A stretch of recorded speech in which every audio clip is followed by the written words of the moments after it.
ഇന്നലെ വൈകുന്നേരം hall ticket എടുത്ത് നോക്കുമ്പോഴാണ് ഇന്ന് രാവിലെ 7:15-നാണ് എക്സാം എന്ന് അറിയണത്. ഞാൻ 10 മണിക്കാണല്ലോ വിചാരിച്ചിട്ട് കാത്തു നിന്നതിന് 7 മണീൻ്റെ ട്രെയിനിൽ പോകാമല്ലോ ഒക്കെ വിചാരിച്ചു. അങ്ങനെ പെട്ടെന്ന് 2 മണിക്ക് അലാറം വെച്ച് 3:15-ന് പിലാത്തറയിൽ കണ്ണൂർക്കൊരു ബസ്സുണ്ട്. ആ KSRTC ബസ്സിനകത്ത് കയറാനുള്ള തിരക്കാണ് കാണുന്നത്. പൊലച്ചയ്ക്ക് എണീച്ച് നോക്കുമ്പോൾ ഭയങ്കര മഴയും എങ്ങനെയല്ലോ ബൈക്കിന് ഞങ്ങൾ ഒരുവിധം പിലാത്തറ എത്തി കേട്ടോ. പിലാത്തറ എത്തി അവിടുന്ന് കുറച്ച് നേരം വെയിറ്റ് ചെയ്തപ്പോഴത്തേക്ക് എൻ്റെ ബസ് വന്നു. ബസ് കയറിയിട്ട് ഞങ്ങൾ കണ്ണൂർ ഇറങ്ങി. കണ്ണൂരിൽ നിന്നൊരു കാപ്പിയും പൊരിച്ച പത്തിരിയും എല്ലാം കുടിച്ചേ. 2 മണിക്ക് എണീക്കോ ഉണരുമോ എന്നുള്ള പേടി കൊണ്ട് ഞാൻ രാത്രി മുഴുവൻ ഉറങ്ങിയില്ല കേട്ടോ. പിന്നെ എനിക്ക് പേടി എക്സാം ഹോളിൽ കിടന്ന് ഉറങ്ങിപ്പോകുമെന്നായേ. അങ്ങനെ ഞാൻ ട്രെയിനിൽ കിടന്ന് ഉറങ്ങി കേട്ടോ. 1 മണിക്കൂറൊക്കെ ഉറങ്ങിയപ്പോഴത്തേക്ക് ട്രെയിനിൽ തിരക്കായേ.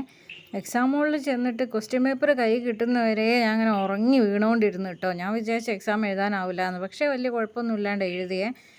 കിട്ടുമൊന്നുമില്ല, ജോലി കിട്ടുമൊന്നുമില്ല. എക്സാം അത്യാവശ്യം എളുപ്പമായിരുന്നു. അങ്ങനെ അത് കഴിഞ്ഞ് ഞങ്ങൾ ഹാർബറിൽ പോയിട്ടോ. കുറച്ച് മീനൊക്കെ കണ്ട് അതിലേ ഇങ്ങനെ നടന്ന് നല്ല വെയിലുണ്ടായിരുന്നേ. ഞങ്ങൾ വേഗം തന്നെ പിന്നെ വീട്ടിലേക്ക് പോയേ.